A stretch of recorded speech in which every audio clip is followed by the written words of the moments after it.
Hello friends, welcome to my YouTube channel PK smart study.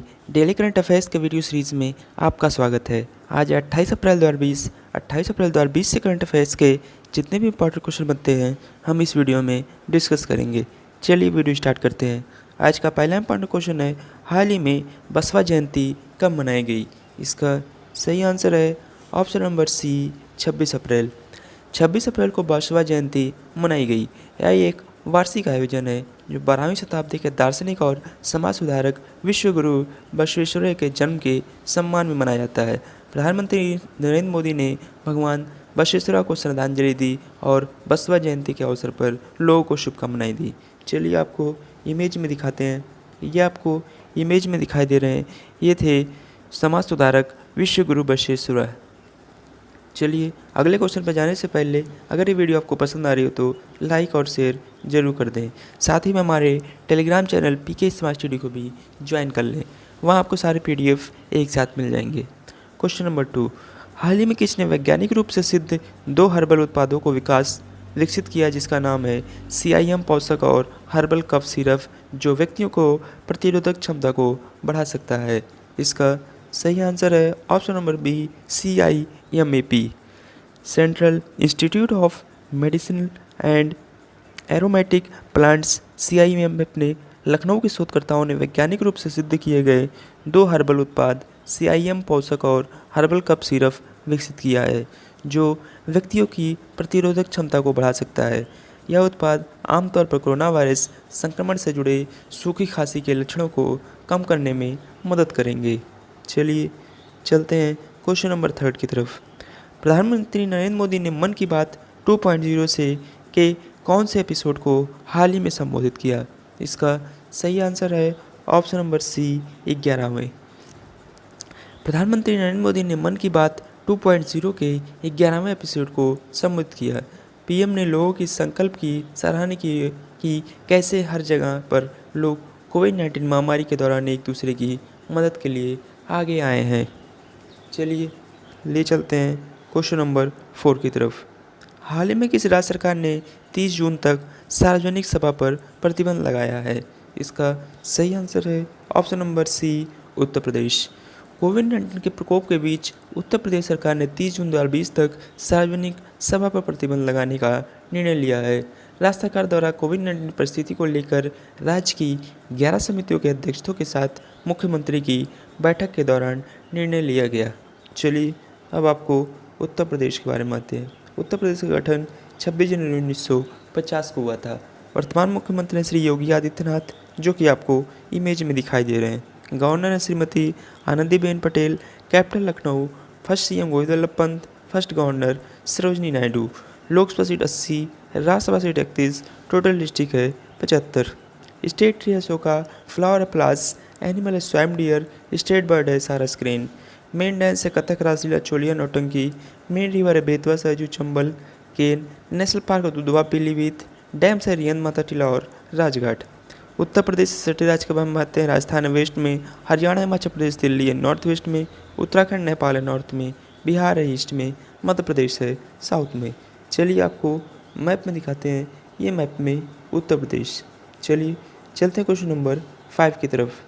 हाल ही में किस राज्य सरकार ने दवाओं की होम डिलीवरी देने के लिए धन्वंतरी योजना की शुरू की है?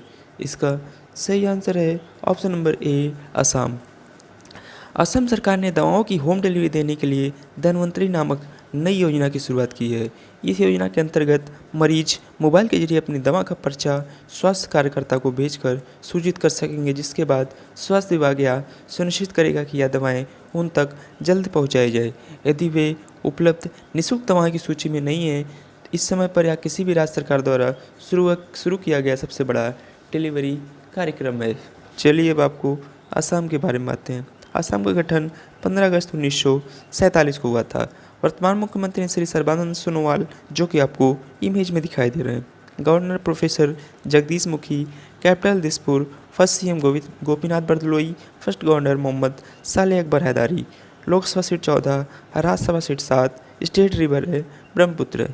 टोटल डिस्ट्रिक्ट की बात करें तो 27। स्टेट बर्ड है white wing wood duck. State dance है बिहू और बगुरम्बा। नेशनल पार्क है काजीरंगा, मानस औरंग, डेबरी साइकोवा और नामेरी। डैम है सुबनसिरी लोअर डैम। असम से सटे राज्य के बारे में बात हैं। अरुणाचल प्रदेश और भूटान है नॉर्थ में, नागालैंड मणिपुर ईस्ट में, मेघालय त्रिपुरा मिजोरम एंड बांग्लादेश साउथ में, वेस्ट में है वेस्ट बंगाल। चलिए आपको मैप में दिखाते हैं, ये मैप में असम। चलिए चलते हैं क्वेश्चन नंबर 6 की तरफ।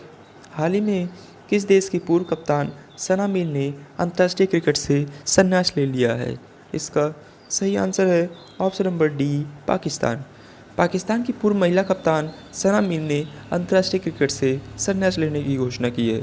इन्होंने पाकिस्तान के लिए कुल 226 अंतर्राष्ट्रीय मैच खेले, जिसमें 2009 से 2017 तक कप्तान के रूप में भी खेली 137 मैच शामिल हैं।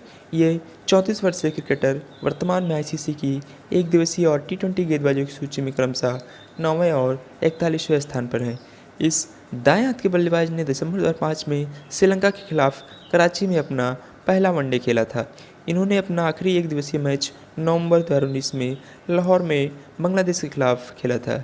वे वनडे में 100 विकेट लेने वाली और 1000 रन बनाने वाली 9 महिला क्रिकेटरों में भी शुमार हैं। चलिए आपको इमेज में दिखाते हैं।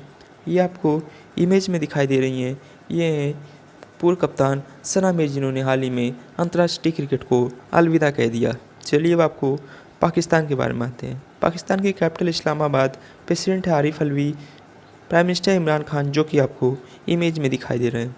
फर्स्ट प्राइम मिनिस्टर की बात करें तो लियाकत अली, करेंसी है पाकिस्तानी रूपी, नेशनल इंडिपेंडेंस डे 14 अगस्त, BH लेक है मंचार। नेशनल एनिमल की बात करें तो मार्कचोर, गेम है हॉकी, बर्ड है चुकार, फ्लावर है जैस्मिन, पार्लियामेंट नेम है नेशनल असेंबली। चलिए आपको मैप में दिखाते हैं, ये मैप में पाकिस्तान। चलिए चलते हैं क्वेश्चन नंबर 7 की तरफ। हाल ही में किस प्रसिद्ध फोटो जर्नलिस्ट का निधन हो गया? इसका सही आंसर है option number B, Ronnie Roy. जाने माने sports photo journalist Ronnie Roy का निधन हो गया। उन्हें खेल जगत में रॉनी राम से भी जाना जाता था, जो 1990 के दशक से बंगाली दैनिक आजकल से जुड़े हुए थे और इन्होंने पिछले साल इंग्लैंड में हुए ICC विश्व कप को कवर किया था। चलिए आपको इमेज में दिखाते हैं, ये आपको इमेज में दिखाई दे रहे हैं, ये थे रॉनी रॉय। चलिए चलते हैं क्वेश्चन नंबर 8 की तरफ। हाल ही में विश्व पशु चिकित्सा दिवस कब मनाया गया? इसका सही आंसर ऑप्शन नंबर डी, 25 अप्रैल। विश्व पशु चिकित्सा दिवस 25 अप्रैल 2020 को मनाया गया। यह दिन हर साल अप्रैल के अंतिम शनिवार को मनाया जाता है। यह दिन जानवरों और समाज के स्वास्थ्य के लिए पशु चिकित्सकों के योगदान का जश्न मनाने का अवसर प्रदान करता है। विश्व पशु चिकित्सा दिवस पहली बार 2001 में मनाया गया था। यह पशु चिकित्सा पेशे के लिए एक वार्षिक उत्सव है। बात करें थीम 2020 का, environmental protection for improving animal and human health. Theme एक बार और नोट कर लें आप, थीम काफ़ी इंपॉर्टेंट है, environmental protection for improving animal and human health. चलिए चलते हैं क्वेश्चन नंबर 9 की तरफ। हाल ही में लेह नई दिल्ली के लिए हाइड्रोजन ईंधन बस और कार परियोजना का शुभारंभ किसने किया? इसका सही आंसर है option number B, NTPC। Bharat के सबसे बड़े बिजली उत्पादक NTPC लिमिटेड ने लेह और दिल्ली में 10 हाइड्रोजन सेल आधारित इलेक्ट्रिक बसों और हाइड्रोजन ईंधन सेल आधारित इलेक्ट्रिक कारों की एक समान संख्या प्रदान करने के लिए ग्लोबल एक्सप्रेशन ऑफ इंटरेस्ट को आमंत्रित किया। साथ ही में NTPC ने नई दिल्ली के लिए लेह और नई दिल्ली के लिए हाइड्रोजन ईंधन बस और कार परियोजना का शुभारंभ किया। NTPC की बात करें तो NTPC का फुल फॉर्म है नेशनल थर्मल पावर कॉरपोरेशन। चलिए चलते हैं क्वेश्चन नंबर 10 की तरफ। हाल ही में किस राज्य के IITM ने कोविड-19 अनुसंधान के लिए विलोकना सर्च इंजन विकसित किया है? इसका सही answer option number B, Kerala. भारतीय सूचना प्रौद्योगिकी और प्रबंधन संस्थान Kerala, Indian institute of information technology and management ने एक AI अर्थ संबंधी सिमेट्रिक सर्च इंजन विलोकना विकसित किया है, जिसका संस्कृत अर्थ है खोजना। इस सर्च इंजन से शोधकर्ताओं को वैज्ञानिक अध्ययन में ज़्यादा जानकारी हासिल करने में मदद मिलेगी, खासकर ऐसे समय में जब उन्हें कोविड-19 संकट का शीघ्र समाधान खोजने की आवश्यकता है।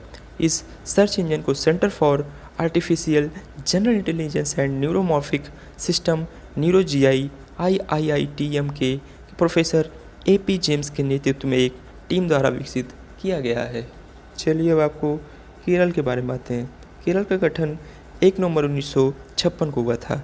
वर्तमान मुख्यमंत्री श्री पिनरई विजयन, जो कि आपको इमेज में दिखाई दे रहे हैं। गवर्नर है Arif Mohammad Khan. Capital Trivendrapuram. First CM M S. Namboodiri. First governor Burgula Ramakrishna Rao. Lok Sabha seat 20, Rajya Sabha seat 9, total district है 14। पेरियार वाइल्ड लाइफ सेंचुरी जो कि केरल में ही है। स्टेट ट्री है कोकोनट। फ्लावर है गोल्डन सावर ट्री। एनिमल है इंडियन एलिफेंट। बर्ड है ग्रेट हॉर्नबिल। क्लासिकल डांस है कथकली और मोहिनीअट्टम। नेशनल पार्क है साइलेंट वैली यानी शांति घाटी। और फूलों की घाटी बात करें तो वो उत्तराखंड में है। डैम से इडुक्की, मुला पेरियार। मेन रिवर है पेरियार, काबनी और पंबा। केरल से सटे राज्य के बाम है तमिलनाडु साउथ एंड ईस्ट में। कर्नाटका है नॉर्थ में। अरेबियन सी है वेस्ट में। चलिए आपको मैप में दिखाते हैं, ये मैप में केरला। चलिए चलते हैं क्वेश्चन नंबर 11 की तरफ। बैंकिंग उद्योगों को कितने महीने के लिए जन उपयोगी सेवा घोषित किया गया है? इसका सही आंसर ऑप्शन नंबर सी 6 महीने के लिए। भारत सरकार ने औद्योगिक विवाद कानून के प्रावधानों के अंतर्गत बैंकिंग उद्योग को जन उपयोगी सेवा के रूप में घोषित किया है। सरकार द्वारा यह निर्णय कोरोना वायरस महामारी के मद्देनज़र आर्थिक गतिविधियों के बड़े पैमाने पर प्रभावित होने के कारण लिया गया है।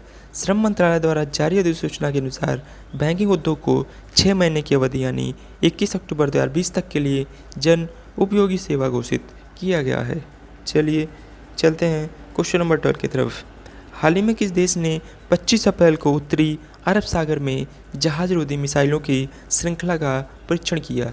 इसका सही answer option number D Pakistan. Pakistan ने 25 अप्रैल को उत्तरी अरब सागर में जहाज रोधी मिसाइलों की श्रृंखला का एक सफलतापूर्वक परीक्षण किया। मिसाइल परीक्षण नौसेना अध्यक्ष एडमिरल जफर महमूद अब्बासी द्वारा किया गया था। चलिए अब आपको ले चलते हैं क्वेश्चन नंबर 13 की तरफ। हाल ही में किस राज्य में कोविड-19 रोगियों की सेवा के लिए कर्मी बोट रोबोट तैनात किया गया है? इसका सही आंसर है option number B Kerala. Kerala के एर्नाकुलम में स्थित सरकारी अस्पताल ने कोविड-19 मरीजों की सेवा के लिए कर्मी बोट नामक एक रोबोट को तैनात किया है। इस रोबोट का इस्तेमाल मेडिकल कॉलेज के कोविड-19 आइसोलेशन वार्ड में रखे गए मरीजों की सहायता के लिए किया जाएगा।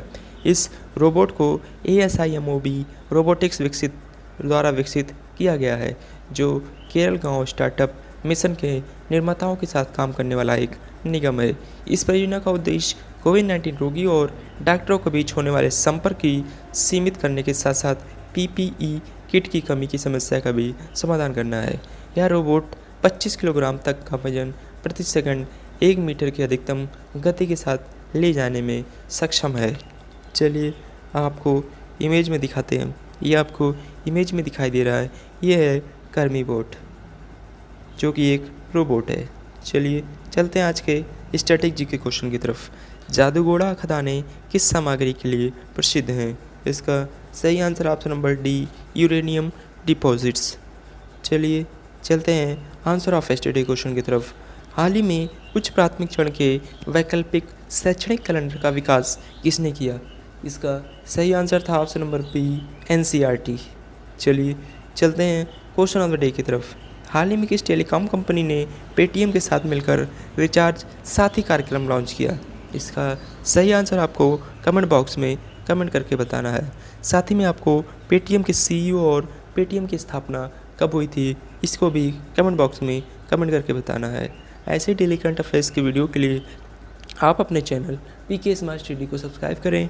वीडियो पसंद आई तो लाइक और शेयर जरूर करें। Thank you.